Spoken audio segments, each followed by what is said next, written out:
Amerika ku 104 n'ibice bitatu no kuri FM 88 n'ibice bitatu ya radio Inshuti ya Bose. Abari Uganda mu karere ka Kisoro namwe bwe muratwumva tankomanzi kuri FM 88 n'ibice 9 ya radio Ijwi Riyobora. Kuri mikro muzindukanye na Jodiane Ninahazwe ngiye kuremesha ibiganiro n'amakuru tubafitiye muri kano kanya. U Rwanda rwemeza ko rwahagurukiye ikibazo c'ubumara bwitwa aflatoxine bwibonekeza na cane cane mu biterwa birimwo ibigori bugatera ingaruka zitandukanye abafunguye ibiterwa burimwo. Muri izo ngaruka twavuga harimo kanseri z'umwijima, kugwingira kw'abana, ariko si ugarutse n'ukara no ku biryo by'amatungo iyo zibiriye bigaruka bikagira ingaruka yaba ari ku musaruro, ariko nanone ubwo burozi bukagaruka bukaba bwajya mu bikomoka ku matungo cyane cyane nk'amata iyo byanduye. Uyu ni Kizito Nishimwe, umuhinga mu bijanye no gufata neza ibiribwa akaba na mwarimu muri kaminuza y'u Rwanda, adondagura zimwe mu ngaruka z'ubumara bwa aflatoxine ku bantu no ku bitungwa. Abakunzi b'imikino na sport turabafitiye ayavugwa muri ico gisata, mugumane natwe kugira ngo ntaze kubacika.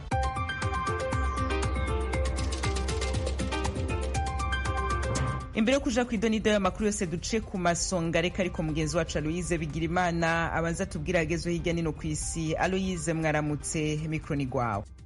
Urakoze Diane.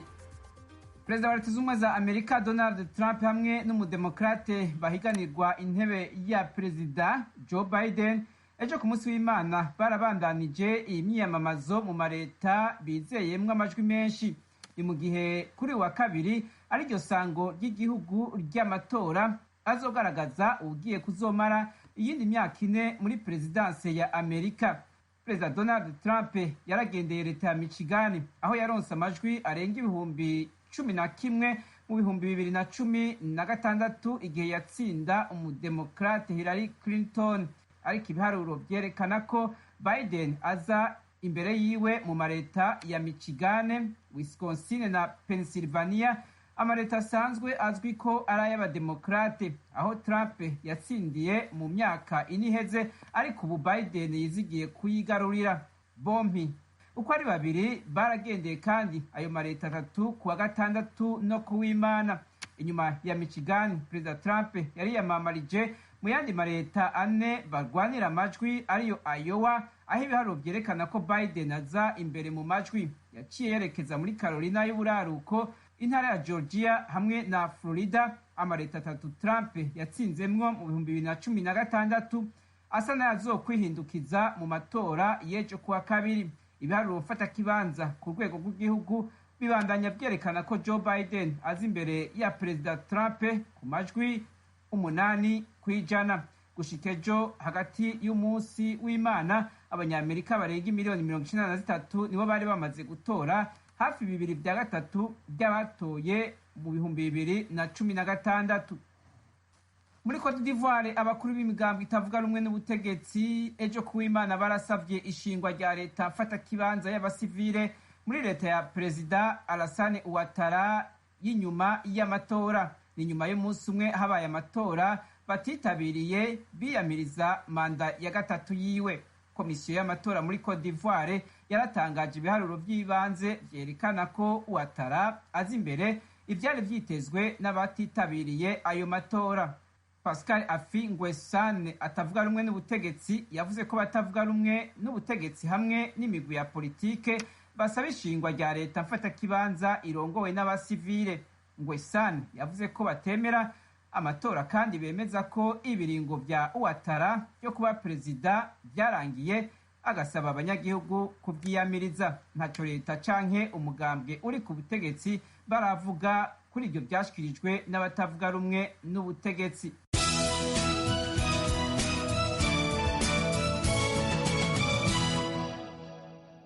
Ibihugu vya Sudani, Misiri na Ethiopia byarasubiye kuvugurura ibiganiro byo ku munsi w'Imana ku matati bifitaniye ahagaze ku rugomero Ethiopia yubatse ku ruzi Nile. Ibyo biganiro bizomara indwi, birimwo abashikiranganji b'ivyo bihugu bitatu bajejwe ivy'amazi hamwe n'intumwa y'umuryango w'ubumwe bwa Afrika, ubumwe bwa Buraya hamwe n'ibanki nkuru y'isi. Umushikiranganji wa Sudani ajejwe ivy'amazi yavuze ko bemeye kubandanya kuganira kuri ico kibazo mu mugwi w'intumwa zitandatu harimwo zibiri ziserukira buri gihugu. Abarwanyi b'intagondwa za Boko Haram ejo kuw'Imana barisha abantu 12 batako banyuruza abandi ndwi mu gitero bakoze mu mihana iri hafi y'igisagara ca Chibok mu buraruko bushira ubuseruko bwa Nigeria. Mu gisagara ca Chibok niho Boko Haram yanyuruje abanyeshuri 276 mu 2014. Abarwanyi baje mu modoka zitandatu binjiye mu mihana ya Takulashi ku munsi w'Imana ku birometero 18 uva mu gisagara ca Chibok. Bararasa abanyagihugu bongera basiga baturiye amazu. Abgaku Kabu arongoye umugwi w'abarwanyi birwanira bashigikiwe na leta yavuze ko abo bakora iterabwoba bishe abantu 12 barimwo n'abarwanyi 2 ba Boko Haram.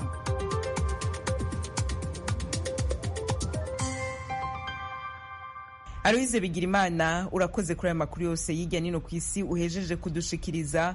Inshuti zacu mukomeje kumva ijwi rya Amerika, ndabibutse ko ivugira Washington DC mu Kirundi no mu Kinyarwanda. Muratwumva ikibiriraho kuri wezi 3 akaburungu radio yacu VOA akaburungu.com, adresse ya YouTube, Instagram na Facebook yacu ni VOA radio yacu. Mukanya duca twerekeza mu karere k'ibiyaga bigari.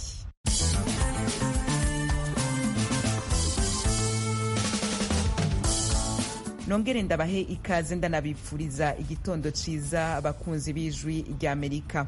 Amakuru tubafitiye muri kano kanya turayahera mu Rwanda, aho leta y'ico gihugu ivuga ko yahagurukiye ikibazo c'ubumara bwo mu bwoko bwa aflatoxine bwibonekeza cane cane mu bifungurwa nk'ibigori mu gihe bitafashwe neza. Ubushakashatsi bwakozwe mu makungu no mu Rwanda burerekana ko abanyagihugu ari ngombwa ko bashishoza imbere yo guhitamwo ivyo bafungura, kuko iyo bafunguye ibirimwo ubwo bumara bishobora kubagirira ingaruka mbi. Ibindi na mugenzi wacu Assumpta Kaboyi ari Kigali mu Rwanda. Ubushakashatsi bucukumbuye mu bigendanye no gufata neza ibiribwa bugaragaza ko igihingwa cyahuye n'uruhumbu gishobora gutera indwara irimo na kanseri. Impuguke umushakashatsi mu bigendanye no gufata neza ibiribwa akaba n'umwarimu muri kaminuza y'u Rwanda Kizito Nishimwe yabwiye Ijwi rya Amerika ko iyi myaka idafashwe neza cyane cyane y'ibinyampeke nk'ibigori ishobora kwibasirwa n'uruhumbu rugira ingaruka mu gihe kirekire. Aflatoxine ni bumwe mu burozi buterwa n'uruhumbu y'imyaka itafashwe neza. Ubushakashatsi bwerekanye ko aflatoxine iyo zigiye mu biryo ukabirya ku rugero rutoya kandi ku gihe kirekire bishobora gutera ingaruka. Muri izo ngaruka twavuga harimo kanseri z'umwijima, kugwingira kw'abana iyo ari ibiryo by'abantu, ariko si ugarutse n'ukaraba no ku biryo by'amatungo nabyo n'ubundi iyo zibiriye bigaruka bikagira ingaruka yaba ari ku musaruro w'amatungo yariye ibyo biryo, ariko nanone bikagaruka ubwo burozi bukagaruka bukaba bwajya mu bikomoka ku matungo cyane cyane nk'amata iyo byanduye.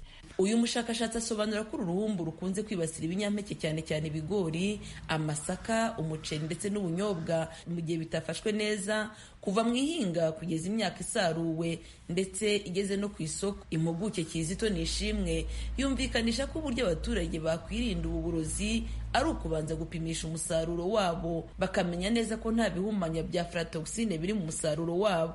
Gusa uyu muhanga avuga ko kwirinda ubu burozi bikwiye kugirwamo uruhare n'inzego zose zifite aho zihurira n'umusaruro. Ntabwo ari ikibazo kireba abahinzi gusa, ni ikibazo navuga kireba guhera ku muhinzi kuzagera ku muguzi wa nyuma cyangwa n'iwawe. Niho hantu nshaka kugaruka. Ariko n'abariya bacuruza nabo ngabo bagaruka bakagura ibyo bigori, n'ababisya n'abagaruka bakabicuruza.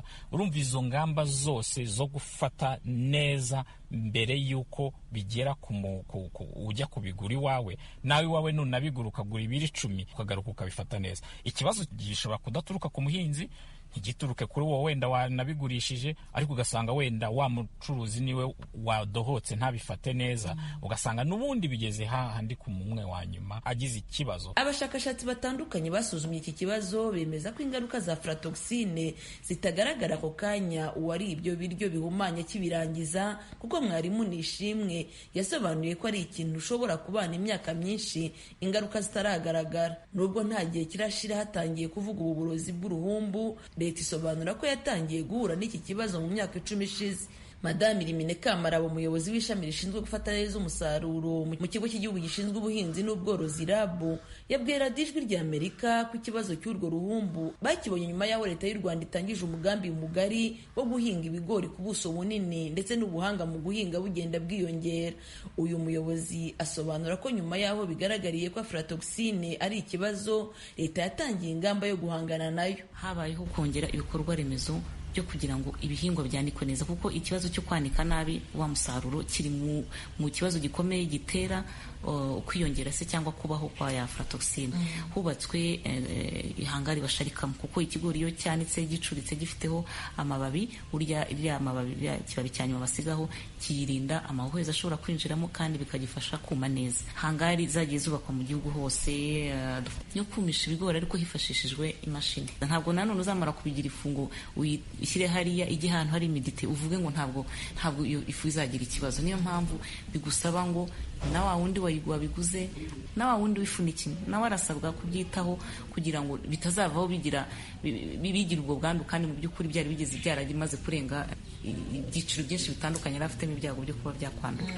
Madamu Kamaraba yumvikanisha ko kugeza ubu abaturage cyane cyane abibumbiye mu makoperative ahinga ibigori bamaze kwigishwa ububi bw'urwo ruhumbu, ndetse bakaba barahawe n'ibikoresho bakwifashisha mu gufata neza umusaruro wabo. Nubwo hari bamwe bakumva ijambo aflatoxine nyamahanga ritazwi mu baturage, iyo ugeze mu bahinzi cyane cyane abahinga ibigori usanga buri wese azi neza ibyayo n'uburyo yahangana nayo. Mbere twarasaruraga ibigori ugasanga turukwanika nyine ku misambi cyangwa se amahema, batubwira yuko icyo gihe tuba tubitewe uburwayi bita aflatoxine. Iyo umuntu abimanitse nko mu nzu bigira uruhumbu, noneho bikaba byaza gutera za kanseri zateye. Najanye ihema mu murima, noneho abasaruzi bari gusarura bagasarura barashira ku ihema, abikorazi nabo bazana nabo bagashira hano ku ihema. Turaza bakatwigisha uko bahunika umusaruro, uko basarura imbuto yeze neza uko bimeze. Niba ikigori cyawe kirwaye ukamenya uburyo uzagikurikirana ukagitera umuti,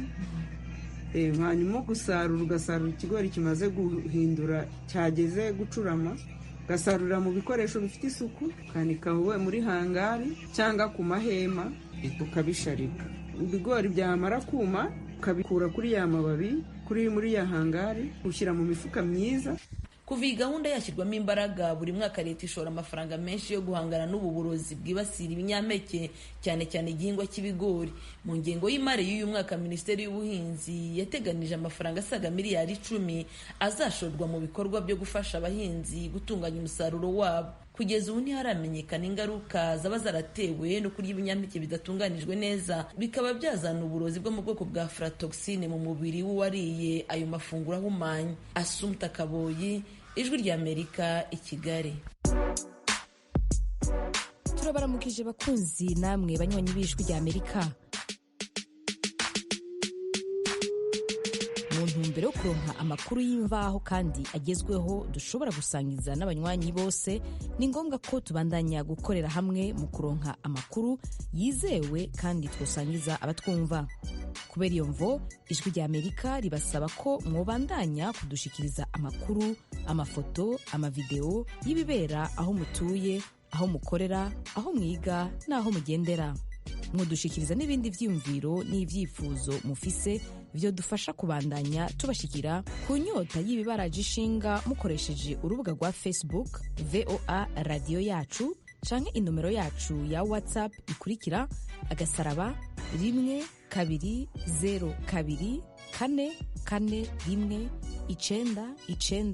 *12024419931. Ijwi ry'Amerika ni radio yanyu.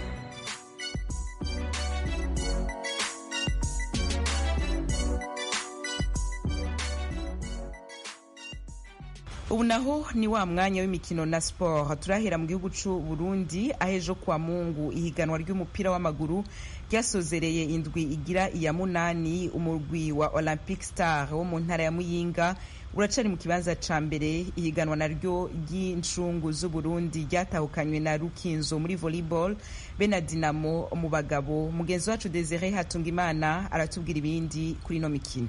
Ihiganwa ry'incungu z'u Burundi Ndadaye Melchior na Rwagasorerowe kuri no w'Imana niho ryasozegwa muri volleyball mu nkino zabereye muri komine Mutahi intara ya Gitega. mu bigeme Muzinga yatsinze Gender Light Club ku maseti 3-0. Mu bagabo naho mu rukino rwari rubereye ijisho Rukinzo yatsinze Cosmos bigoranye cyane ku maseti 3-2. Muri basketball naho mu nkino zabereye Ibuye muri komine ya Mwumba intara ya Ngozi, mu bigeme Gazelle yatsinze Gladiator ku manota 61-48, nayo mu bagabo Dinamitsinda Muzinga ku manota 72-62. Sefu Sabushimi Karongo ishirahamwe rya basketball mu Burundi amenyesha ko mwene izo nkino zifasha cyane ugwaruka kwitegura. Ano mahiganwa y'inzu afasha hanini, afasha muri encadrement de la jeunesse mu guteza ugwaruka imbere no mu guteza imbere umupira wa basketball. Urazi ko mu misi iheze urukino rwari rusa n'ubasubiye inyuma gatoya, nubwo ko tuza turorganiza aya mahiganwa murabona yuko urukino rutera bijindira. Nayo urongoye Pax Burundi itunganya izo nkino kuva mu mwaka wa 2017 amenyesha ko izo nkino ziri mu mugambi wa Pax Burundi wo kwitaho ugwaruka. Icyambere ni uko ari programa yinjira mu programa ya Fondation Pax Burundi, ariho harimo guteza imbere inkino. Nizo nkino naho harimo football, harimo basketball, harimo na atletism. Ni ntumbero yo gushira abajene hamwe, ko murazi yuko kugira basketball itere imbere iteza kuba inkino nyinshi, amatunwa menshi kugira abakinyi biyerekana. Ni muri iyo ntumbero rero Fondation Pax Burundi yavuze iti ko muri football dutegura igikombe c'ubumwe mu kwezi kwa kabiri, no muri basket kuva mu 2017 bitangure gutegura igikombe cy'icungu kugira amatara y'abajene muri basketball asanzwe hari aboneke kandi kugira ifashe mu nkino nk'uko biri mu programa yabo. Mu mupira w'amaguru naho kundwi igiri 8 Kayanza United yanganije na Message Ngozi igisindo kimwe ku kindi. Aigle Noir yatsindiwe muhira na Royal FC ibitsindo 2-1. Vitaro yatsinze Les Elephants ibitsindo 2-1. Flambeau du Centre yanganije na Olympic Star kimwe ku kindi. Nayo Muzinga ikaba yatsinzwe na Burundi Sport Dynamique igitsindo kimwe ku busa. Kugeza ubu Olympic Star y'Imuyinga niyo iri mu kibanza ca mbere vyimfata kibanza. Mwishira hamwe ryo koga naho kuri uno w'Imana haratunganijwe ihiganwa ry'igihugu cyose kuri Entente Sportive de Bujumbura. Basogomba Kasiarongo ishira hamwe ryo koga mu Burundi amenyesha ko ugo rukino ruriko ratera intambwe ikomeye mu Burundi aravye abandi bageze mu karere. Kubwi wanje ndabizi iyo byavuye jewe ndi muri by'amazi guhera muri 1994 ndazi yuko twateye imbere cyane muri iyi myaka ya nyuma twateye imbere cyane kuko ndabibukije twaronse imidari mu higanwa rihuza akarere Nairobi mu mwaka uheze, twari mu bihugu 9 twabaye aba 6. N'ubu rero twibaza yuko tuzotera imbere cyane ko corona twebwe itadufatiye ko cyane gusumba ibindi bihugu. Bisaba ashobora gufata ingingo, bisaba n'abavyeyi, bisaba ibintu byinshi umuntu ahindura kugira dutere imbere. Nibi tugira birafasha ko dutera imbere. Umugwi wa Enafit wo muri quartier ya Kinanira mu gisagara ca Bujumbura niwo wabaye wa mbere muri iryo higanwa ryo koga. Desire Hatungimana, Kigali, Ijwi rya Amerika. Iwanyu mu ntara. Iwanyu mu ntara ni ikiganiro kibashikiriza amakuru avugwa hanini mu ntara no mu makambi y'impunzi z'abarundi ari muri Tanzania, mu Rwanda, muri Uganda no muri Republika Iharanira Demokarasi ya Kongo. Iwanyu mu ntara nakaryo Ijwi rya Amerika riho umunyagihugu aho aherereye ku gatumba mu ikambi kugira yagira abandi uko abayeho mu buzima bwiwe bwa minsi yose. Iwanyu mu ntara ni canyu. Tuyagire mwisanzuye kwijwi rya Amerika. Ni kuva kuwa mbere gushika kuwa gatanu kuva 7 gushika 7:30 z'umutaga. Iwanyu mu ntara, iwanyu mu ntara, iwanyu mu ntara.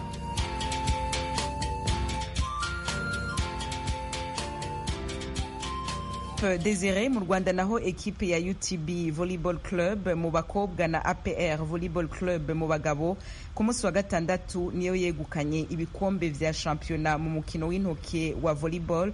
Mugezi wacu Jean-Claude Munyandinda yadukurikiraniye ino mikino. Mu mukino w'intoki wa volleyball kuri wa gatandatu harangiye shampiyona y'uyu mwaka mu mikino yari imaze iminsi 4 ibera kuri stade ntoya y'Iremera. Amakipe yarari mu myanya 4 ya mbere ubwo icyorezo cya virusi ya corona cyadukaga mu Rwanda niyo yahawe uburenganzira bwo gukina imikino ya kamarampaka kugira ngo haboneke amakipe yagombaga kwegukana igikombe cya shampiyona. Mu cyiciro cy'amakipe y'abakobwa amakipe 4 yari yaserutse ni Kigali Volleyball Club ariyo KVC, Rwanda Revenue Authority, ishuri rikuru rya UTB n'ikipe ya APR Volleyball Club.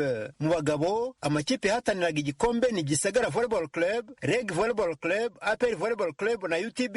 Amakipe yose uko ari ane yagendaga ahura, hanyuma iya mbere n'iya kabiri zihurira ku mikino ya nyuma, iya gatatu n'iya kane zihatanira umwanya wa gatatu. Mu bakobwa ikipe ya Rwanda Revenue Authority niyo yajyanye umwanya wa gatatu itsinze Kavese amaseti 3-0, hanyuma Yvette Igihozo, Bertile Mutoni, Charlotte Zayisenga na bagenzi babo bayobowe n'umutoza Sylvestre Mbanza bahesha igikombe ikipe yabo ya UTB batsinze APR Volleyball Club amaseti 3-2. Mu makipe y'abagabo ikipe y'ikigo gishinzwe ibirebana n'ingufu mu Rwanda Reg Volleyball Club yamaze gutandukana n'abakinnyi bayo batatu ngenderwaho aribo Christophe Mukunzi, Sevio Atama na Yves Mutabazi, yabonye umwanya wa gatatu itsinze Gisagara Volleyball Club amaseti 3-0. Kapiteni wa Reg Volleyball Club Irene Jacob Cyusa nawe ashimangira ko impamvu batashoboye guhagarara ku gikombe cya shampiyona bari baratwaye muri shampiyona y'umwaka ushize ari uko batakaje abakinnyi b'ingenzi. Twariteguye muri gihe cya lockdown, twari tumeze neza nta kibazo, ariko muri iki gihe twitoje harimo imvune. Imbere wacu ntabwo yari ameze neza,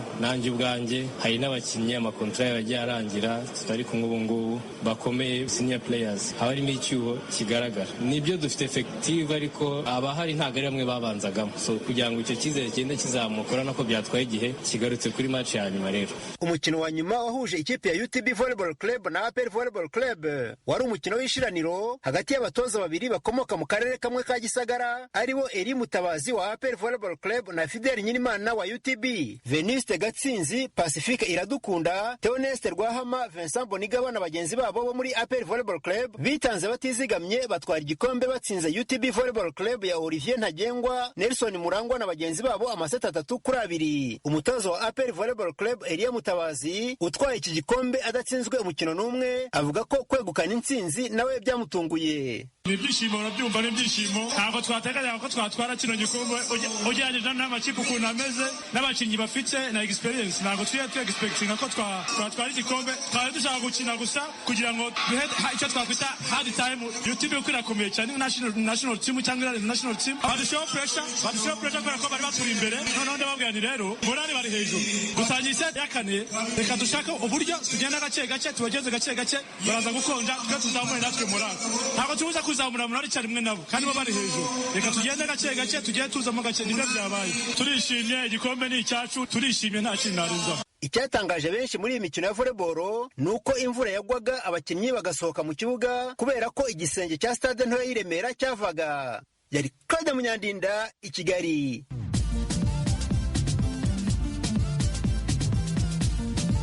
Ijwi rya Amerika. Mu munota umwe gusa uramenya amakuru ya Afrika kuri radiyo Ijwi rya Amerika buri munsi. Reba video y'umunota umwe ku Ijwi rya Amerika ni ku rubuga rwa Facebook ku Ijwi rya Amerika. Video y'umunota umwe gusa, inkuru nyamukuru kuri Afrika. Ni ku rubuga rwa Facebook rw'Ijwi rya Amerika. Adresi ni VOA Radio Yacu. Nino ngaha duce dusozera amakuru twari tubafitiye muri kano kanya. Dushimire abagize uruhara bose ngo ategurwe yongera abashikire. Kuri mikro mwari kumwe na Joy Diane Ninahazwe, Fasil Gebehu yegeranije amajwi yacu. Tumushimire twempi n'amakuru n'ibiganiro twateguye twongera tubashikiriza turi mu mihana yacu mu ntumbero yo kubandanya twikingira ikiza ca virusi ya corona. Mandanye kugira umunsi mwiza n'Ijwi rya Amerika. Ahanje turaza kongera mu masaha ari imbere mu biganiro bitandukanye.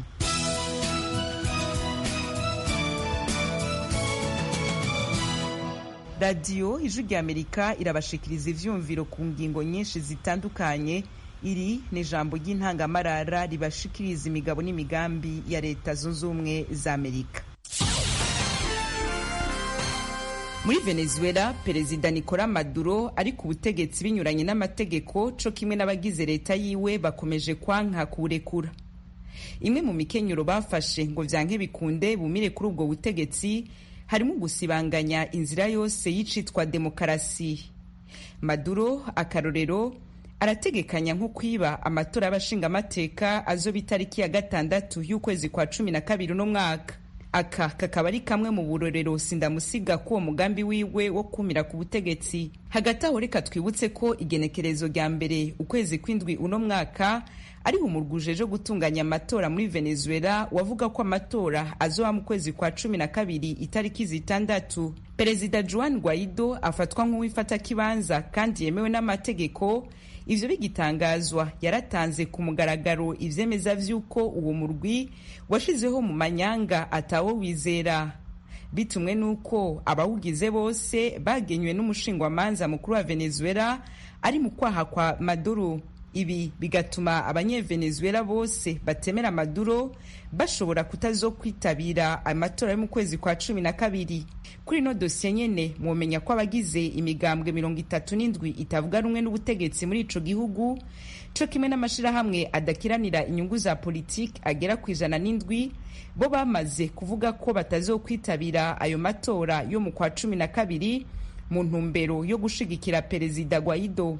Basiguye ko kwitabira ayo matora vyoba ari gukamira mucoze no gushigikira intwaro y'igikenye ya Perezida Maduro.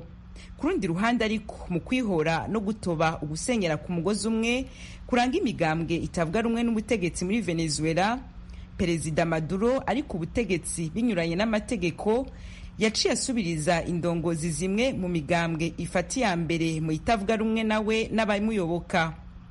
Aba bayoboke biwe bakaba bakomeje kwemeza ko aribo baramutswa imigambwe 3 muri 4 ikomeye mu itavuga rumwe na leta yiwe.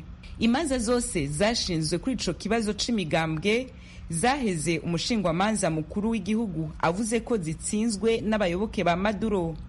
Gutyo iyo migambwe ibishizwe mu minwe yabo. Ibi bikaba vyatumye iyo migambwe yibwe itagikora ivyo yari ishinzwe bivuye ku biturire. Gutyo iba itanguje inkinamico y'abiyita abatavuga rumwe na leta. Iyo migambwe yose iri mu kwaha kwa Maduro igashaka guhuma amaso amakungu yiyita iyimurwanya yavuze ko atagisivya izokwitabira amatora y'abashinga amateka ategekanijwe mu kwezi kwa 12. Ubushikiranganje bujejwe ivy'ubutunzi muri leta zunze ubumwe za Amerika kubw'ivyo bukaba bwafatiye ibihano abagirwa no gukorana na Maduro mu mugambi wiwe wo kwambura abanyevenezuela uburenganzira bwo kwitorera indongozi biciye mu matora yizewe. Abafatiwe ibihano nk'uko biri mu itegeko nimero 13692 ni José Barnabé Gutiérrez Parra, mwene wabo Miguel Antonio José Ponente Parra, Guillermo Antonio Luques Osorio, Jaime José Bucharane Paraguane na Williams Jose Benevedis Rondon. Umushikiranganje ajejwe ivy'ubutunzi muri leta zunze ubumwe za Amerika afata ivyo bihano yagize ati leta zunze ubumwe za Amerika iracahagaze ku cemezo cayo c'uko Maduro n'abamushigikiye bose bobazwa ivyo vyose bagirizwa, gutyo abanyevenezuela bakabona amatora atunganijwe mu mwidegemvyo kandi yizewe. Leta zunze ubumwe za Amerika mu gusozera twobabwira ko zishigikiye Perezida w'imfata kibanza Guaido afatwa nk'intwari mu vya demokarasi.